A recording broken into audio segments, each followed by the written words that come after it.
बांग्लादेश का हिंदू बनाए गए नया देश, नया प्लान सुन बांग्लादेश की नई सरकार के उड़े होश। जब हिंदुस्तान में मन रही थी जन्माष्टमी, क्या कर रहा था बांग्लादेश का हिंदू? देखिए तस्वीर। बांग्लादेश में मोदी से ज्यादा योगी की क्यों देखी जा रही है वीडियो? वजह हिंदू नहीं कुछ और।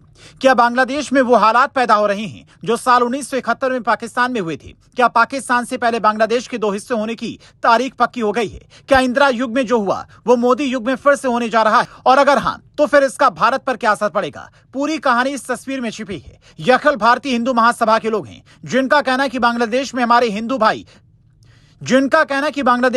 हिंदू भाई बहन सुरक्षित नहीं है, इसलिए पीएम मोदी वहां सेना भेजकर अलग देश बनवाएं।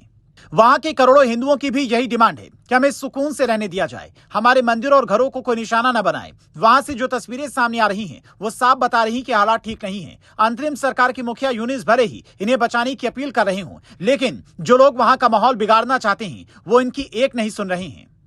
आलम यह कि जब हिंदुस्तान में जन्माष्टमी का त्योहार मन रहा था, उत्तर प्रदेश के थानों से लेकर जेलों तक जन्माष्टमी का त्योहार धूमधाम से मन रहा था, बांग्लादेश का हिंदू इस बात को लेकर परेशान था कि कहीं घंटी की गूंज सुनाई दी तो वो लोग ना आ जाएं। वहां रहने वाले श्री कृष्ण भक्त ये कह रहे थे कि रोड शो नहीं निकालेंगे, भव्य उत्सव नहीं मनाएंगे, लेकिन जन्माष्टमी का त्योहार जरूर मनाएंगे, क्योंकि अगर नहीं मनाया तो ये लोग समझेंगे कि डर गए। ये बात बांग्लादेश की सरकार भी जानती है, इसलिए ढाका, चटगांव और रंगपुर जैसे बड़े शहरों में पुलिस, रैपिड एक्शन बटालियन और दूसरी सुरक्षा एजेंसियों को अलर्ट पर रखा गया है। प्रमुख मंदिरों के आसपास सीसीटीवी कैमरे से निगरानी की जा रही ताकि किसी भी तरह की परेशानी न हो। बांग्लादेश के अंतरिम सरकार के एक मंत्री तो ये तक दावा करते हैं कि हमारे यहाँ के अल्पसंख्यकों के हालात भारत से बेहतर हैं, लेकिन वहां से आ रही तस्वीरें इस बात का सबूत हैं कि उनके दावे खोखले हैं। कई एक्सपर्ट ये दावा करते हैं कि 90 के दशक में जम्मू कश्मीर में जो प्लानिंग रची गई थी, वहां से कश्मीरी पंडितों को भगाने के लिए कुछ वैसा ही खेल बांग्लादेश में रचा जा रहा है ताकि खुद ही लोग पलायन कर जाएं। आंकड़े बताते हैं कि हर साल 2,30,000 सनातनी बांग्लादेश छोड़ रहे हैं,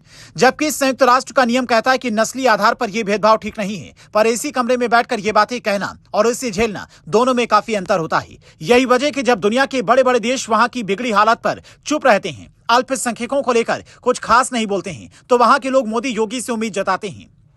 और योगी तो खुलकर कहते हैं कि उनके बारे में सोचना होगा, जिसके बाद बांग्लादेश के लोग योगी का वीडियो बार बार देख रहे हैं। दुनिया के अंदर अन्य मुद्दों पर बोलते हैं, मुखर होकर के बोलते हैं। उनको फिलिस्तीन दिखाई देता है, लेकिन बांग्लादेश नहीं दिखाई देता। उनको दुनिया के अंदर अन्य जगह दिखाई देती है, लेकिन बांग्लादेश नहीं दिखाई दे रहा है, क्योंकि वहां मंदिर तोड़े जा रहे हैं और हिंदू मारा जा रहा है, संतों पर अत्याचार हो रहा है। और इसीलिए हम सबको वर्तमान की चुनौतियों को देखना पड़ेगा। याद करना, 1947 के पहले बांग्लादेश भी भारत का हिस्सा था। सीएम योगी ऐसा खोलकर इसीलिए भी कह पा रहे हैं क्योंकि वो सीएम होने के साथ साथ एक संत भी हैं। हिंदुस्तान के लाखों साधु संत जब एक सुर में कह रहे हैं कि वहां लोगों की सुरक्षा सुनिश्चित होनी चाहिए, तो फिर सरकार को कोई कदम उठाना चाहिए। बाबा बागेश्वर तो ये तक कहते हैं कि इनके पास आखिरी रास्ता हिंद महासागर का बसता है।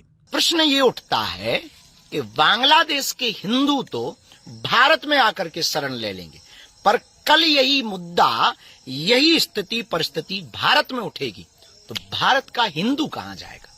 हिंद महासागर या अटलांटिका या फिर हिमालय जाएगा? यही वजह कि अब कई लोगों के दिमाग में ये सवाल उठने लगा है कि जब दुनिया भर में कई इस्लामिक मुल्क हैं, तो फिर एक हिंदू मुल्क क्यों नहीं हो सकता?